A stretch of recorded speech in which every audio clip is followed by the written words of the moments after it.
So guys hello and welcome to MCQ study point. Guys हमारे channel पे NTPC के सारे क्वेश्चन लगवाने जाएंगे अच्छे से।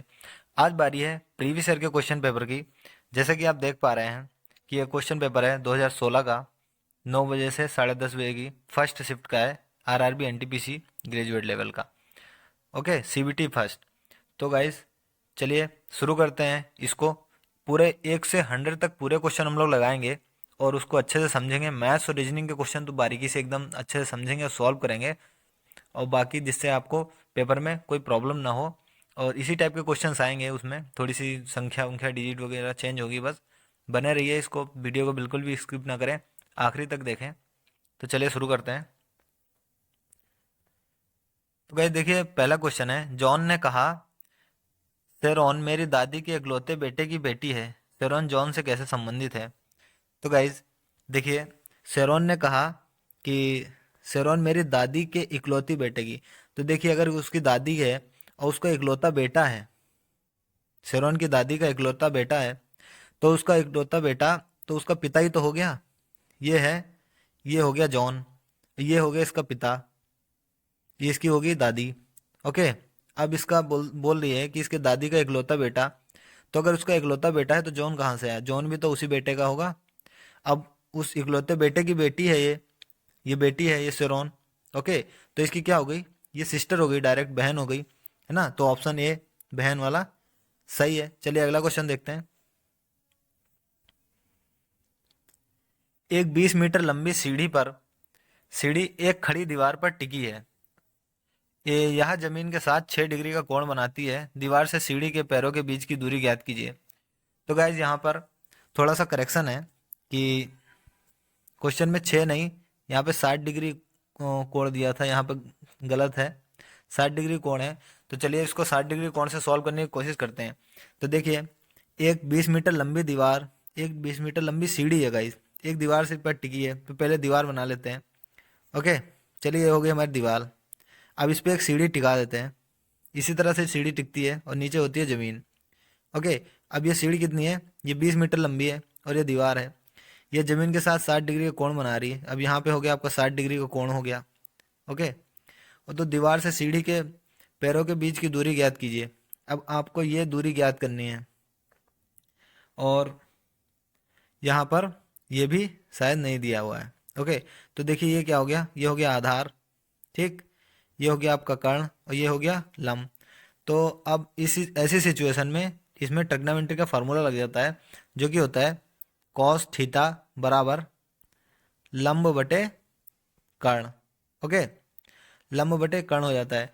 तो देखिए कॉस थीटा और लंब बटे कर्ण, लंब की वैल्यू क्या है? लंब की वैल्यू कुछ नहीं है, तो हम एक्स मान लेते हैं। तो देखिए एक्स बटे, अब कर्ण कितना है, कितना दिया है यहाँ पर? ये 20 है, तो इसको 20 मान लेते हैं। चलिए, और कॉस थीटा की वैल्यू क्या होती है? कॉस थीटा की वैल्यू होती है 1/2। और देखिए आपका सॉल्व हो गया। अब यहाँ से आपकी वैल्यू क्या निकल के आ गई? यहाँ से आ गई आपकी 2x बराबर 20 निकल के आ गई। ओके, तो x बराबर क्या निकल के आएगा? तो x बराबर आपका निकल के आ जाएगा 10 मीटर। तो देखिए ऑप्शन ए सही हो गया। चलिए अगला क्वेश्चन देखते हैं। जीवों और पर्यावरण के बीच अन्योन्य क्रियाएं के वैज्ञानिक विश्लेषण और अध्ययन को क्या कहा जाता है? तो गैस क्या बोला जाता है इसको? पारिस्थितिकी बोला जाता है। देखिए ऑप्शन ए इसका सही हो गया। चलिए अगला क्वेश्चन देखते हैं हम। बैडमिंटन के खेल में निम्नलिखित में से कौन सा एक हार्ड हिट ओवरहेड शॉट है जिसमें शटल को प्रतियोगी के पाले में तेजी से नीचे की ओर हिट करते हैं? तो गाइस देखिए, अब इसमें आई है खेल की बात। तो देखिए ये आपका एक नेट हो गया, इधर एक प्रतियोगी खड़ा हुआ है और इधर दूसरा प्रतियोगी खड़ा हुआ है। तो अब मान लीजिए जैसे बैडमिंटन में वो खेल रहा है, अब वो मारता है कि इस तरह से कि एकदम नीचे चली जाए। जो जो भी जैसे अगर वॉलीबॉल खेल रहा है तो वॉलीबॉल एकदम से नीचे चली जाए, तो उसको क्या बोलते हैं? उसको बोलते हैं स्मैश करना बोलते हैं। ओके, चलिए अगला क्वेश्चन देखते हैं। यदि प्लस का अर्थ गुणा है, माइनस का अर्थ भाग है, गुणे का अर्थ प्लस है और भाग का अर्थ माइनस है, तो अभिव्यक्ति के मूल की गणना करें। तो देखिए यहाँ पर ये दिया हुआ है 35 - 5 + 6 × 7। तो इसमें जो भी इसमें चिन्ह दिए गए हैं उनको चेंज करना है। तो पहले हम इसको ऐसे ही लिख लेते हैं जैसे कि ये है। चलिए लिखते हैं 35 5 6 और 7 इसी तरह हमने लिख लिया जिस तरह ये है। अब देखते हैं माइनस की जगह क्या है। माइनस की जगह पर क्या है, डिवाइड वाला चिन्ह है, तो डिवाइड लगा लिया। अब देखते हैं आगे क्या है, 5 के बाद है प्लस। अब यहाँ प्लस के जगह पे मल्टीप्लाई मतलब गुणा है। अब आगे देखते हैं गुणे की जगह कौन सा चिन्ह है, प्लस है, तो इसको प्लस कर दिया। देखिए अब इसको सॉल्व करें तो क्या आएगा, 7 × 6 + 7। ओके, अब ये यहाँ क्या आएगा, 42 + 7, तो अब कितना हो गया ये, 49। ओके, अब कितना कौन सा हो गया, ऑप्शन बी अपना सही हो गया। चलिए अगला क्वेश्चन देखते हैं। यदि तीन संख्याएं 4:5:7 के अनुपात में हैं और उनका योग 320 है, इनमें से सबसे छोटी तथा सबसे बड़ी संख्या योगफल ज्ञात कीजिए। तो गाइस देखिए, संख्याएं 4:5:7 के अनुपात में है, तो मान लीजिए अगर संख्या x है तो पहली संख्या क्या हो जाएगी, 4x हो जाएगी। ओके, और फिर दूसरी संख्या क्या हो जाएगी, दूसरी संख्या हो जाएगी 5x। तो इनका योग बता रहा है 320 है, तो लिख लेते हैं इसको जिस तरह दिया है क्वेश्चन उसी तरह से लिख लेते हैं। 4x + 5x + 7x = 320, 320 हो गया। तो अब इसको ऐड करेंगे तो यहाँ पे 16x आ जाएगा। अब 16x = 320 ये हो गया। ओके, अब x बराबर देखिए 320 इंटू क्या हो गया 16। अब यहाँ से कितना आ गया, यहाँ से आ गया 20। ओके, अब इनमें से सबसे छोटी से सबसे बड़ी संख्या का योगफल ज्ञात कीजिए। तो देखिए इसमें सबसे छोटी संख्या कौन सी है, अब इसमें x की वैल्यू कितनी आ गई, x की वैल्यू आ गई 20 आ गई। ओके, सबसे छोटी संख्या कौन सी है 4x और सबसे बड़ी 7x। तो x की जगह पर 20 रखेंगे, तो यहाँ पे अगर रखेंगे 4 के साथ तो 4 × 20 ये हो गया, और फिर सबसे बड़ी होगी 7x तो 7 × 20 ये हो गया। तो इन दोनों का योगफल हमको करना है। अब तो इसका योगफल क्या हो जाएगा, आप देखिए 220 हो गया। ओके, ऑप्शन बी हो गया सही। चलिए अगला क्वेश्चन देखते हैं। यदि प्लस का अर्थ गुणा है, माइनस का अर्थ भाग है, गुणे का अर्थ प्लस है और फिर से डिवाइड का अर्थ माइनस है, तो अभिव्यक्ति के मूल की गणना करें। देखिए उसी तरह का क्वेश्चन है, फिर से इसको एक बार अच्छे से समझ लेते हैं, फिर से इसको उसी तरह से लिख लेते हैं। इसमें प्लस माइनस और माइनस प्लस और ये सब चेंज हुए हैं बस, लेकिन संख्या नहीं चेंज हुई है, डिजिट नहीं चेंज हुआ है, तो इसको वैसे लिख लेते हैं 15, 7, 12 और फिर से ये 7 है। तो देखिए प्लस है, 15 के बाद प्लस दिया हुआ है क्वेश्चन में, लेकिन प्लस का क्या हो गया है, प्लस का जो भी साइन था वो इंटू के गुणा मल्टीप्लाई हो गया है। ठीक है, अब अगला है मल्टीप्लाई का साइन है, वो उसका मल्टीप्लाई की जगह पर क्या हो गया, प्लस हो गया। ये देखिए लिखा है मल्टीप्लाई का अर्थ है प्लस।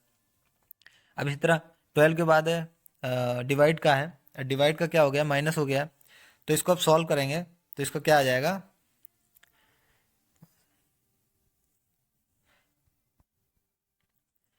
बराबर कितना आ गया आंसर, 110 आ गया। ऑप्शन ए सही हो गया। चलिए अगला क्वेश्चन देखते हैं। देखिए आधुनिक प्रिंटर की गति को मापने के लिए निम्नलिखित में से कौन सी इकाई का प्रयोग किया जाता है। तो देखिए पृष्ठ प्रति मिनट, ये लिखा हुआ है पीपीएम, मतलब पृष्ठ प्रति मिनट इकाई का प्रयोग किया जाता है। चलिए अगला क्वेश्चन देखते हैं। पहले जोड़े में दिए गए शब्दों के समान दिए गए विकल्पों में से संबंधित जोड़े को चुनिए। तो गाइस देखिए ये बहुत ही आसान क्वेश्चन है। देखिए लायन जब आवाज करता है तो उसको क्या बोलते हैं कि शेर दहाड़ रहा है, मतलब लायन रोर। और उल्लू जब आवाज करता है तो उसको बोलते हैं वो हुटिंग कर रहा है, तो हुट। तो यहाँ पे हो जाएगा HOOT। ओके, अगला क्वेश्चन देखते हैं।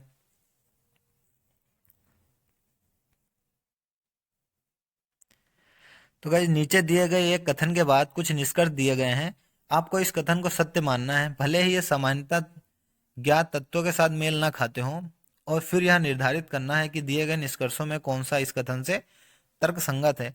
तो गाइस देखिए तर्क क्या दिया हुआ है, तर्क देख लेते हैं। उच्च जोखिम लेने पर उच्च प्रतिफल मिलता है।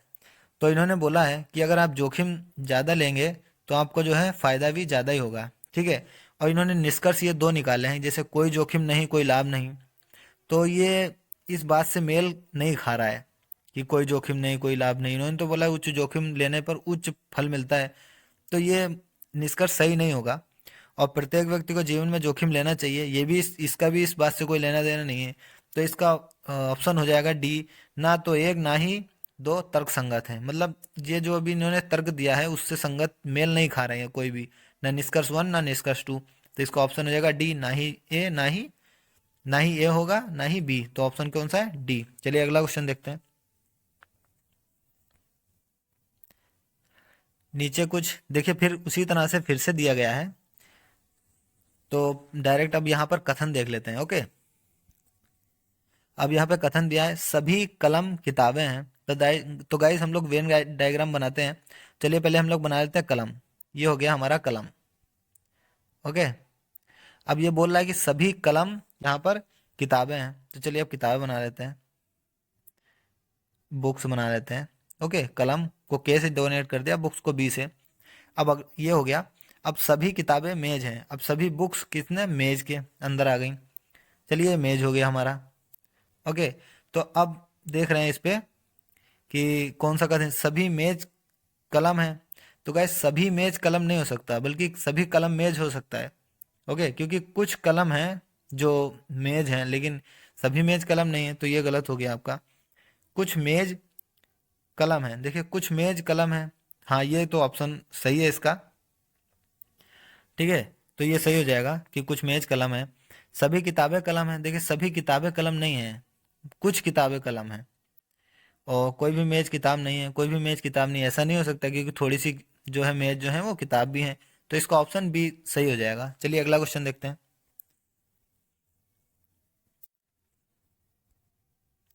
पहले जोड़े में दिए गए शब्दों के समान दिए गए विकल्पों में से संबंधित जोड़े को चुनिए। यूएई, दिरहम। तो देखिए ये है कि कहाँ पर क्या चलता है। देखिए यूएई में क्या चलता है, यूनाइटेड अरब इमिरेट्स में क्या चलता है, दिरहम चलता है रुपये की जगह, है ना। तो देखिए कोरिया में क्या चलता है, तो कोरिया में चलता है वॉन। ओके, चलिए अगला क्वेश्चन देखते हैं।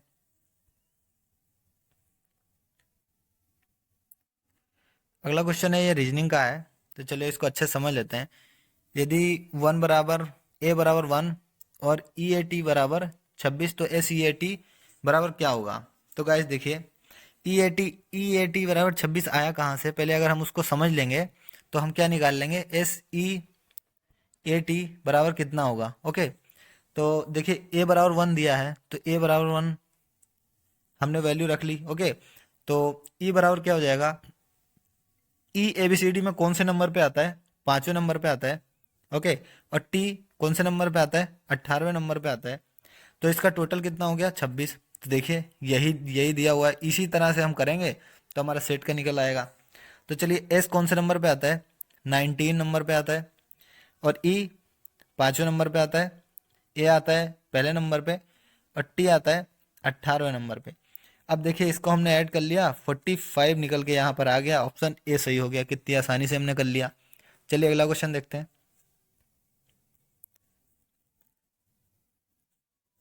निम्नलिखित में से कौन सा स्टेम सेल का एक प्रकार नहीं है, नाभि रज्जु, भ्रूण, भ्रूण मूलीय, मेद। तो देखिए स्टेम सेल क्या होता है, इससे क्या होता है कि शरीर का निर्माण होता है।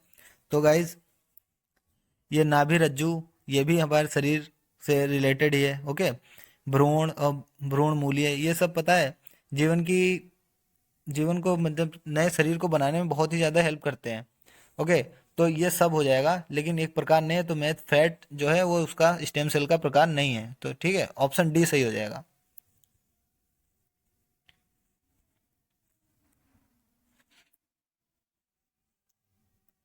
देखिए निम्नलिखित तालिका का अध्ययन करें और उस आधार पर नीचे दिए कंपनी के तिमाही बिक्री डेटा दिया गया है।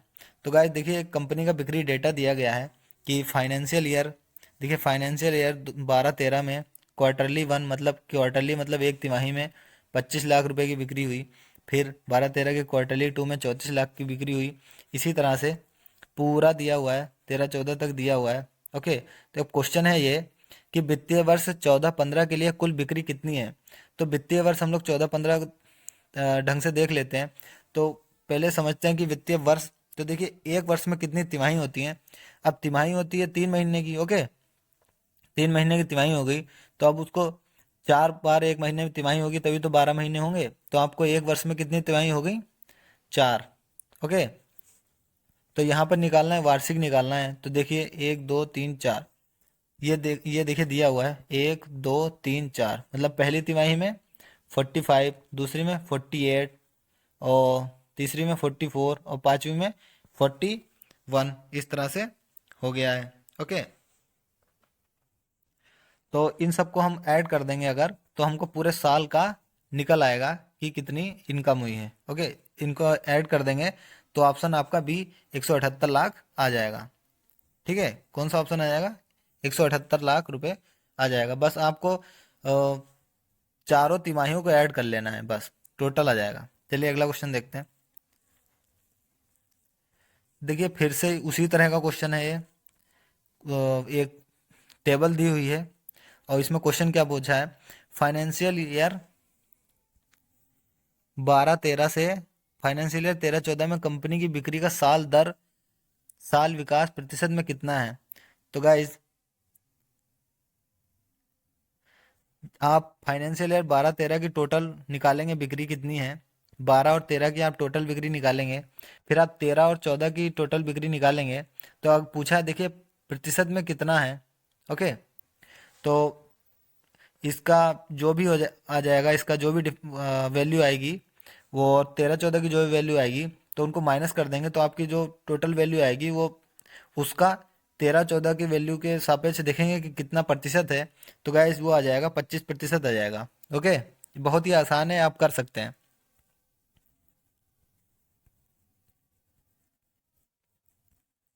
फिर से एक टेबल दिया गया है देखिए, और इस बार क्वेश्चन पूछा गया वित्तीय वर्ष 13-14 के लिए प्रति तिमाही औसत बिक्री क्या है। तो चलिए इसको मैं सॉल्व करके आपको दिखा देता हूँ किस तरह लगेगा ये। अब पूछा है कि फाइनेंशियल ईयर 13-14 के लिए प्रति तिमाही औसत बिक्री क्या है। तो पहले प्रति तिमाही 13-14 की बिक्री हम देख लेते हैं कि है क्या। तो देखिए 36, 32, 39 और 33। 36, 32, 39 और 33। तो देखिए एवरेज पूछा है ना, तो इन सबको ऐड करिए। ठीक है, जितना भी आएगा उसको 4 से डिवाइड कर दीजिए, क्योंकि ये 4 हैं, एवरेज ऐसे ही निकालते हैं। बस कितना आ जाएगा आंसर? 35 लाख आ जाएगा। चलिए अगला क्वेश्चन देखते हैं।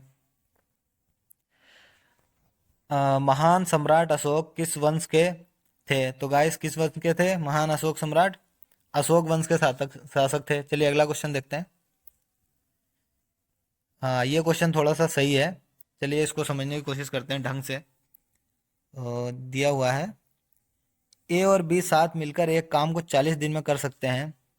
उसी काम करने की दर का अनुपात उनकी काम करने की दर का अनुपात 8:5 है। ए उसी काम को अकेला कितने दिनों में पूरा करेगा।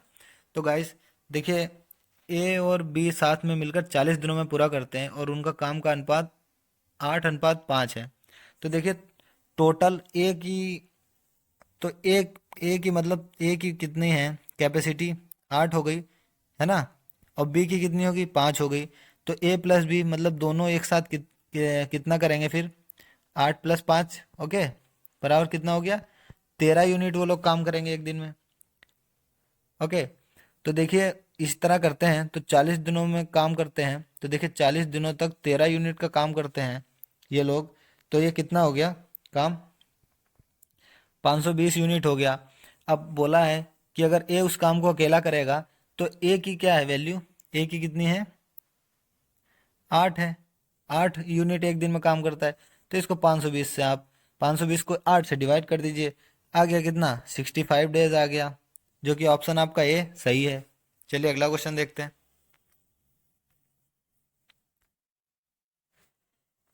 निम्नलिखित मस्जिदों में से किसका निर्माण मुगल सम्राट शाहजहां द्वारा किया गया था।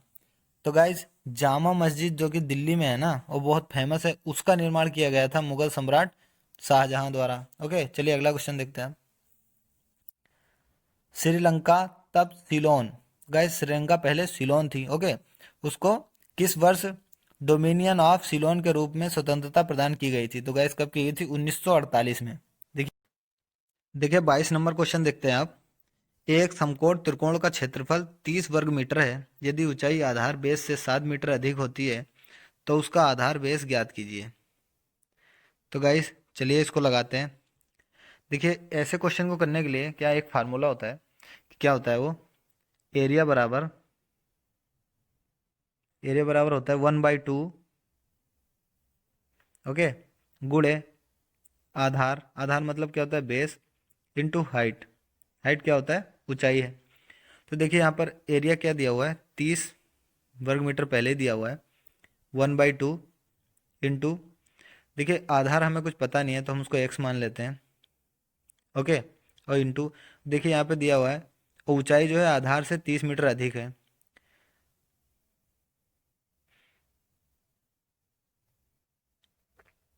तो ऊंचाई हम लोग x+7 पहले ही लिख लेते हैं क्योंकि क्वेश्चन में ये दिया हुआ है। तो अब इसको आप ये देखिए हो गया क्या, 60 बराबर x इंटू x+7। अब इतना आसान क्वेश्चन हो गया। अब आप इसको सॉल्व करेंगे तो x की वैल्यू यहाँ पर क्या आ जाएगी, x की वैल्यू सॉल्व करने के बाद क्या आ जाएगी, 5 मीटर आ जाएगी, जो कि आपका कौन सा ऑप्शन है, ऑप्शन ए सही है। चलिए अगला क्वेश्चन देखते हैं। वैज्ञानिक नाम होमो सेपियंस का अर्थ क्या है। तो गाइज क्या है वैज्ञानिक नाम होमो सेपियंस का, बुद्धिमान आदमी। चलिए अगला क्वेश्चन देखते हैं। दी गई संख्याओं के लिए निम्नलिखित में से कौन सा सही है। देखिए बहुत ही आसान क्वेश्चन है, सब कर लेंगे, बस इसमें आपको इतना बताना है कि कौन सी संख्या छोटी है, ओके, फिर कौन सी संख्या बड़ी है, फिर कौन सी संख्या और बड़ी है, बस इतना सा करना है तो इसका ऑप्शन डी सही हो जाएगा, ओके। और निम्नलिखित में से किस देश को 2011 में स्वतंत्रता प्राप्त हुई। तो गाइस दक्षिण सूडान को 2011 में स्वतंत्रता प्राप्त हुई। अगला क्वेश्चन देखते हैं 26। यदि स्टूडेंट के लिए ये लिखा जाता है तो टीचर के लिए क्या लिखा जाएगा। चलिए इसको भी हम अच्छे से समझ लेते हैं। रीजनिंग और मैथ्स के क्वेश्चन तो समझना ही है क्योंकि इन्हीं में से फंसेगा जो भी फंसेगा। तो चलिए पहले स्टूडेंट को लिख लेते हैं, STUDENT। अब इसको देखते हैं ये बनाया क्या है इन्होंने, NVPFZPO। अब यहाँ पे समझते हैं क्या हुआ। तो देखिए एस का इन्होंने क्या कर दिया, एन कर दिया। एस कौन से नंबर पे आता है, 19 नंबर पे आता है, और एन कर दिया तो एन कौन से नंबर पे हो गया, 14 नंबर पे हो गया। क्या हुआ, -5 कर दिया इन्होंने यहाँ पे। और फिर देखिए टी, टी कौन से नंबर पे आता है, टी 20वें नंबर पे आता है। अब वी कौन से नंबर पे आता है, 22, तो यहाँ क्या कर दिया, +2 कर दिया। अब यही सेम हम करेंगे अगले के साथ, क्या करना है, -5 + 2, ओके। तो चलिए इसको लिख लेते हैं, टीचर को लिख लेते हैं अब, TEACHER। क्या करेंगे, -5 करेंगे तो यहाँ पे क्या हो जाएगा, ओ हो जाएगा, ओके।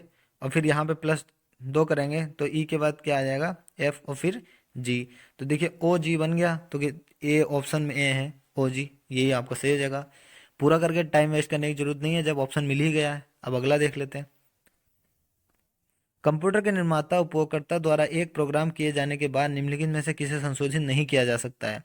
तो गाइस रैम में अगर कोई भी प्रोग्राम बन गया तो उसको संशोधित नहीं कर सकते। अगर रोम में जो बन गया उसको संशोधित नहीं कर सकते। रैम में तो रैंडम एक्सेस मेमोरी हो गया, वो बदलता रहता है प्रोग्राम उसका कंप्यूटर के हिसाब से। लेकिन रोम अगर एक बार फिक्स हो गई कि भाई 1 TB की रोम है तो वो उतना ही रहती है, कम या ज़्यादा नहीं होती है, ओके। चलिए अगला क्वेश्चन देखते हैं।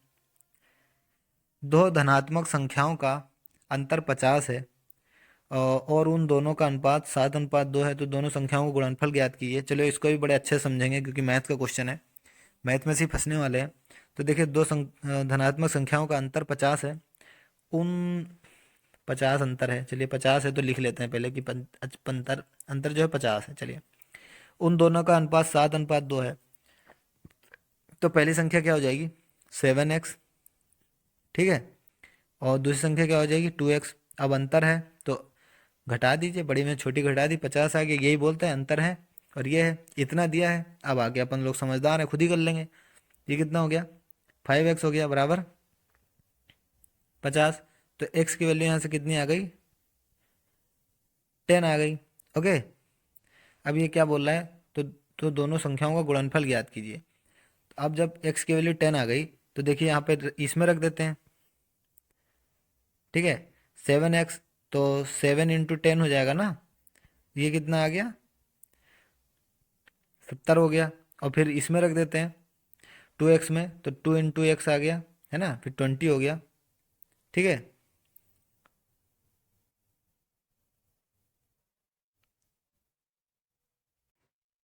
ये कितना हो गया, ये 20 हो जाएगा। ओके, अब इसका गुणनफल पूछा है तो कितना हो जाएगा यहाँ पर, 7 दूनी 14, कितना हो जाएगा, 1400 हो जाएगा।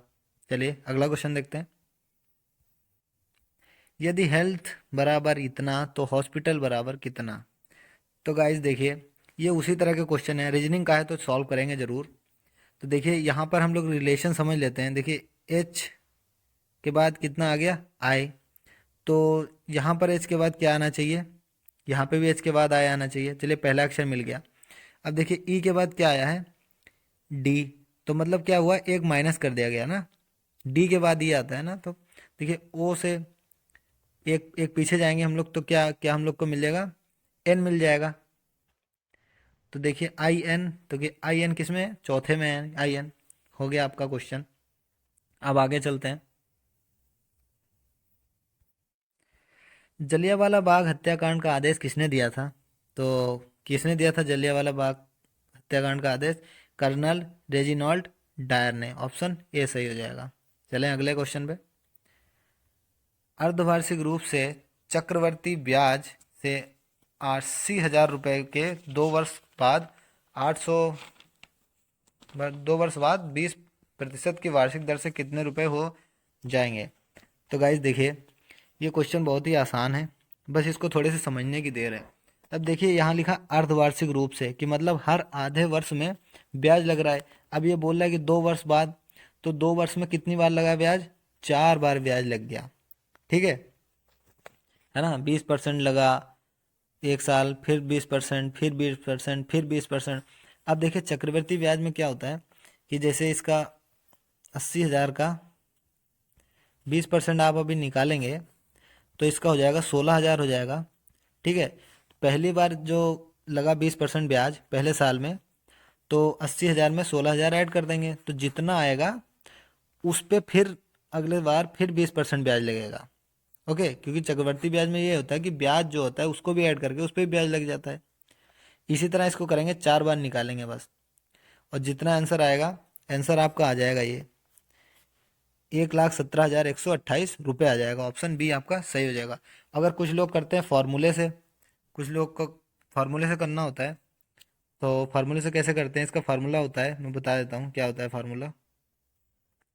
इसका फार्मूला होता है P × 1 + R/100 की पावर n।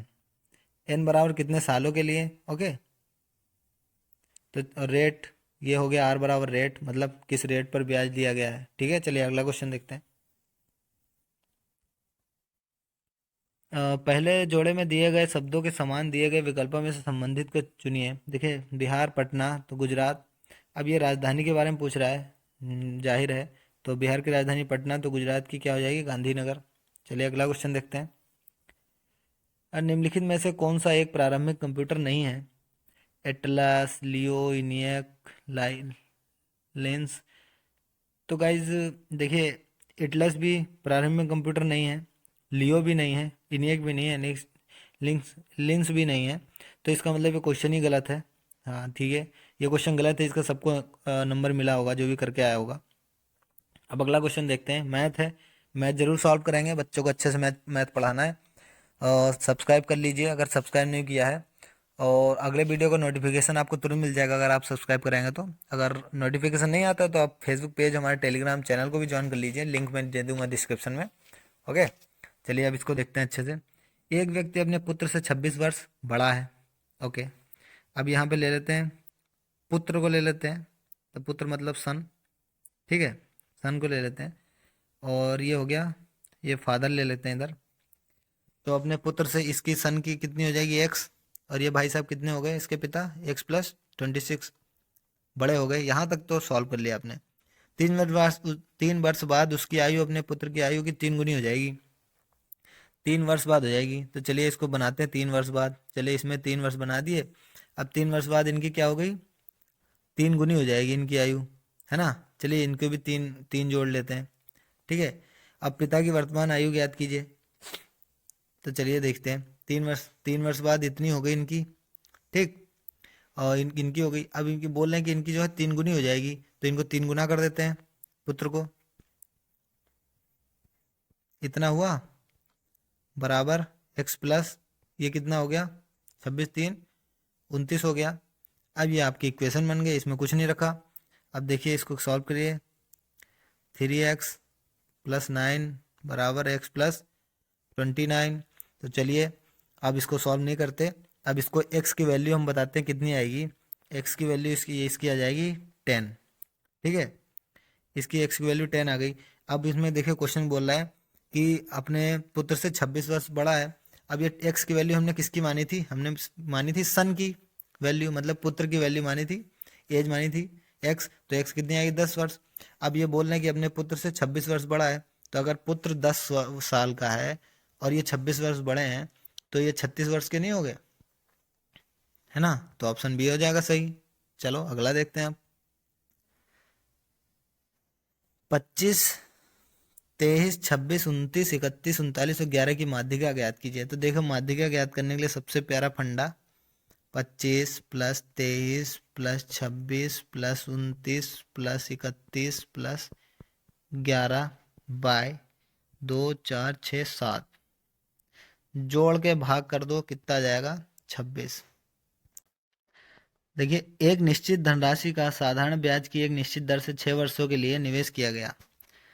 ओके, क्वेश्चन पढ़ लीजिए ध्यान से। शुरू करते हैं। यदि यह 3% अधिक दर से निवेश की गई होती तो 900 रुपये अधिक प्राप्त होती।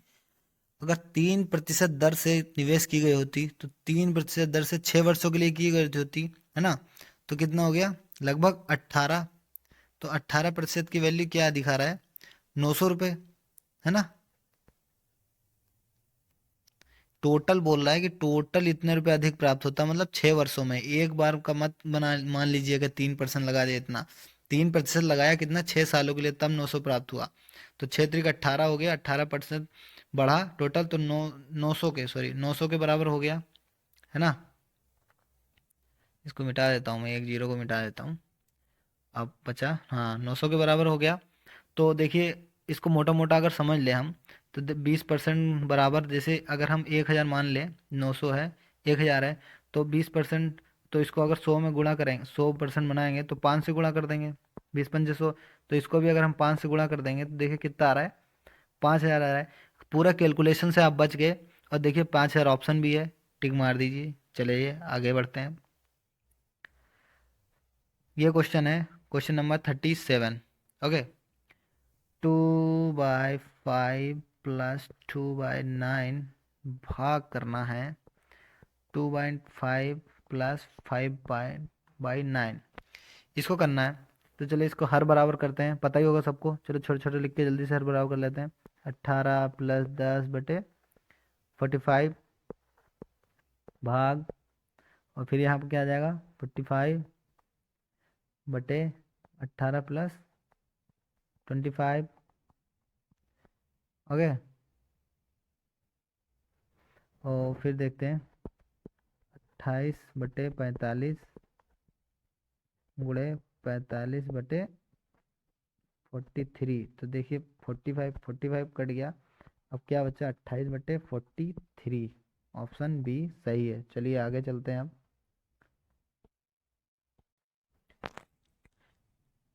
निम्नलिखित में से कौन सा सत्य है। देखिए कौन सा कथन सत्य है। रेटिना पर बनने वाला प्रतिबिंब उल्टा होता है। पहला कथन ही हम लोग को सत्य मिल गया है, तो हम लोग आगे बढ़ेंगे ही नहीं, क्योंकि क्वेश्चन पूछा कौन सा सत्य है। बस भाई साहब ये सत्य है, अब हमें आगे किसी देखने की कोई ज़रूरत नहीं है। चलिए पढ़ लेते हैं फिर भी कि कौन सा असत्य कथन लिखे हुए हैं। रेटिना पर बनने वाला प्रतिबिंब मूल छवि से दोगुना होता है, ये भी गलत है, यह सत्य है। रेटिना पर बनने वाला प्रतिबिंब का आकार वस्तु के समान होता है, ये भी गलत है। रेटिना पर निर्मित प्रतिबिंब ऊर्ध्व होता है, ये भी गलत है। देखिए इसको क्वेश्चन करने के लिए आपको फैक्ट पता होना चाहिए, जो कि पहले ही लिखा है कि रेटिना पर बनने वाला प्रतिबिंब उल्टा होता है। तो उल्टा होता है तो हमें पता है, तो हम आगे चलते हैं। अब इसमें क्यों उलझ रहे हैं। निम्नलिखित में से जो भिन्न है उसको चुने। लुब्धक, मंगल ग्रह, नेपच्यून, शनि ग्रह। तो भाई साहब देखिए, किसको नहीं पता है कि शनि एक ग्रह है, नेपच्यून ये एक ग्रह है, मंगल ये एक ग्रह है। लुब्धक कोई ग्रह थोड़ी है, ये तो एक तारा होता है, विस्फोटक तारा है ना लुब्धक। तो ऑप्शन ए सही हो जाएगा, भिन्न है ऑप्शन ए। चलिए अगला क्वेश्चन देखते हैं। रेडियम किस खनिज से प्राप्त किया जाता है? तो गाइस रेडियम किस खनिज से प्राप्त किया जाता है? ऑप्शन डी, पिच ब्लेड से। किससे? ये देखिए, पिच ब्लेड से प्राप्त किया जाता है रेडियम। चलिए अगला क्वेश्चन देखते हैं। 41 नंबर। 14 जुलाई 2015 को उड़ान भरने वाला नासा का पहला अंतरिक्ष यान कौन सा है जिसने उद्देश्य प्लूटो की ग्रह प्रणाली पर आधारित डेटा एकत्र करना है? तो गाइस न्यू होराइन, ये देखिए ऑप्शन बी है। क्या है ये? Option B, new horizons. Okay, इसका उद्देश्य क्या है? प्लूटो की ग्रह प्रणाली पर आधारित डेटा एकत्र करना है। चलिए अगला क्वेश्चन देखते हैं। पी कार्य करने में क्यू से दुगना सक्षम है। ओके, और दोनों एक साथ मिलकर काम करेंगे तो 22 दिन में पूरा करते हैं। क्यों अकेला इस काम को पूरा करने में कितना समय लगेगा? देखिए इसको भी बड़े अच्छे से समझेंगे क्योंकि मैथ का क्वेश्चन है। अब पी और क्यू, देखिए पी कार्य करने में क्यू से दुगना है, तो पी 2 हो गए, डबल स्पीड से काम करता है, 2 यूनिट कर लेता है। तो और क्यू करता होगा 1 यूनिट, है ना? तो टोटल ये कितना काम करते हैं? 3 यूनिट काम करते हैं एक दिन में। अब ये देखिए 22 दिनों में काम पूरा करते हैं, तो 22 दिनों तक ये लोग 3 यूनिट की स्पीड से काम करते हैं। तो कितना? 66 यूनिट टोटल काम करना है। अब केवल क्यों को काम करना है अकेला, तो ये 66 यूनिट इसको काम करना है। ये एक की स्पीड से काम करेगा, रोज एक काम करेगा, तो 66 काम कितने दिन में करेगा? 66 दिन में करेगा। तो ऑप्शन सी इसका सही हो गया। अब बढ़ते हैं आगे अगले क्वेश्चन की तरफ। एक दो अंकों की संख्या अपने अंकों के योग की 4 गुनी है। ओके, यदि संख्या में 27 जोड़ दें तो यह अपने अंकों के योग के 7 गुना हो जाएगी। यह दो अंकों की संख्या ज्ञात कीजिए। तो चलिए जैसा क्वेश्चन कहता है वैसे ही करते हैं और चलते हैं आंसर खोजते हैं इसका। अब ये बता, दो संख्या अपने संख्याओं के योग के 4 गुनी है। एक दो अंकों की संख्या अपने अंकों के योग की 4 गुनी है, ठीक है। और यदि संख्या में 27 जोड़ दिया जाए अपने अंकों के 7 गुना, तो देखिए दो अंकों की संख्या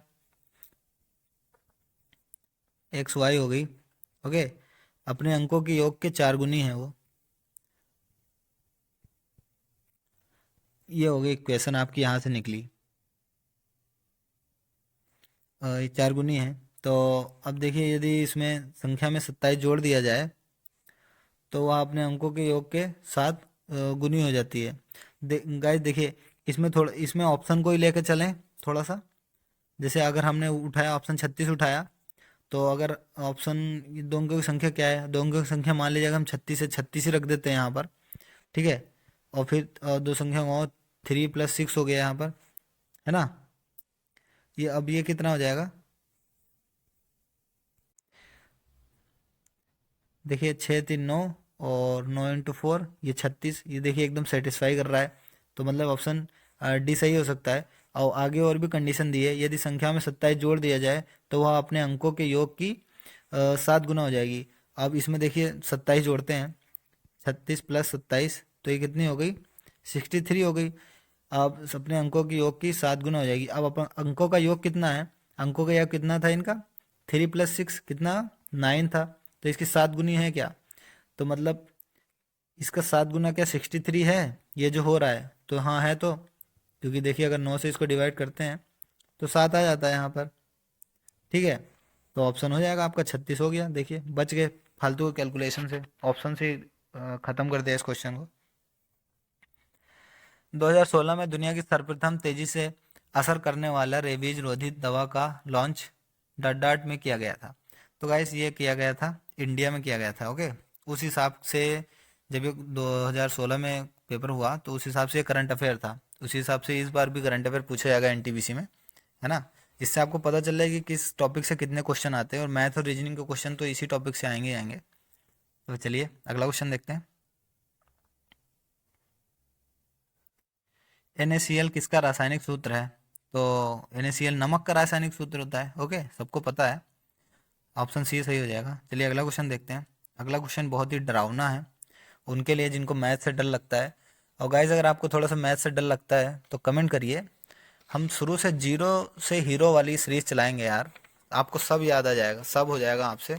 कोई दिक्कत नहीं होगी। तो चलिए शुरू करते हैं।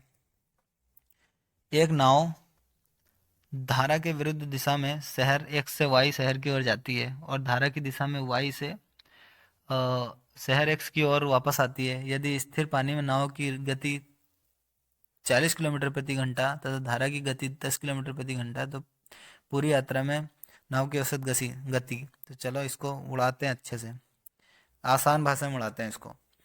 चलिए, एक नाव जा रही है, एक्स से वाई जा रही है, ठीक है। अब धारा इधर बह रही है और फिर उसमें नाव भी इधर बह रही है, तो देखिए बहुत जल्दी चलेगी, है ना। और फिर अगर वाई से एक्स की ओर आ रही है, अब धारा तो इधर बह रही है, नाव इधर आ रही है, लेकिन तो उसकी स्पीड क्या होगी, थोड़ी सी स्लो हो जाएगी। तो वही समझेंगे अब हम।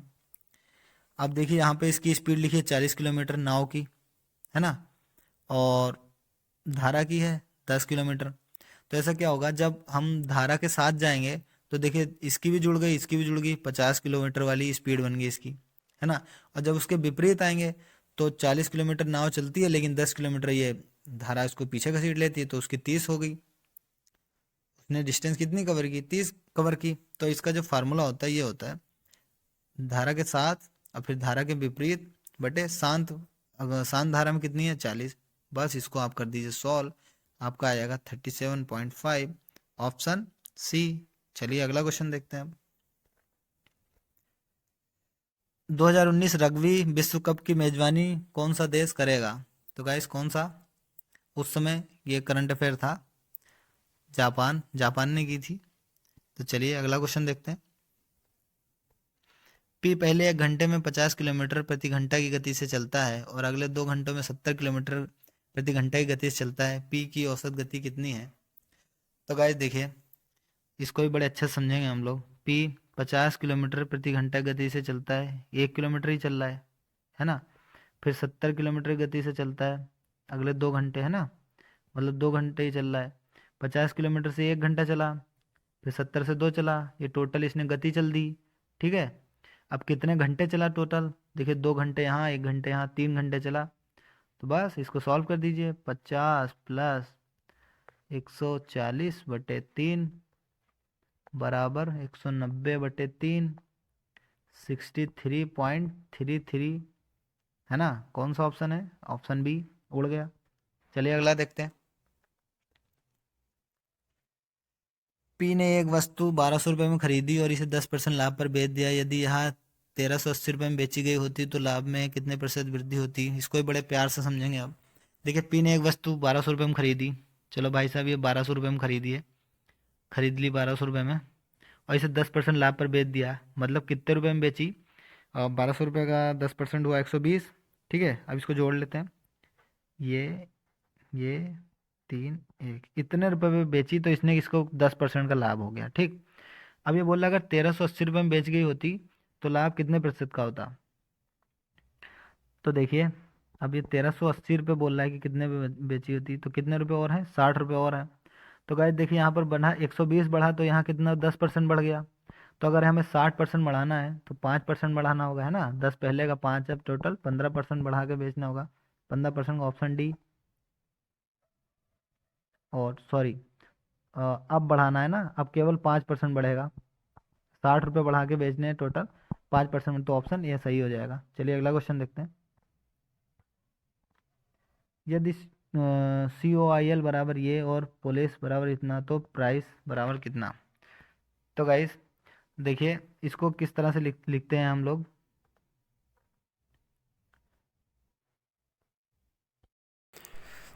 तो चलिए इसको देखते हैं, इस क्वेश्चन को कैसे लगाएंगे इसको देखते हैं। तो गाइस देखिए सी कौन से नंबर पे आता है? तीसरे नंबर पे आता है, ABC, ओके। फिर ओ के उसी हिसाब से ओ का नंबर लिखा गया, आई का और एल का। इसी हिसाब से POLICE सबके नंबर लिखे गए हैं। तो आपको इसी हिसाब से करना है कि पी कौन से नंबर पे आता है, आर कौन से नंबर पे आता है, सी कौन से नंबर पे आता है। तो आपका ये आंसर सी जो है सही हो जाएगा। तो गाइस देखिए वीडियो काफ़ी लंबी हो गई है, आप लोग भी देखते देखते ऊब गए होंगे।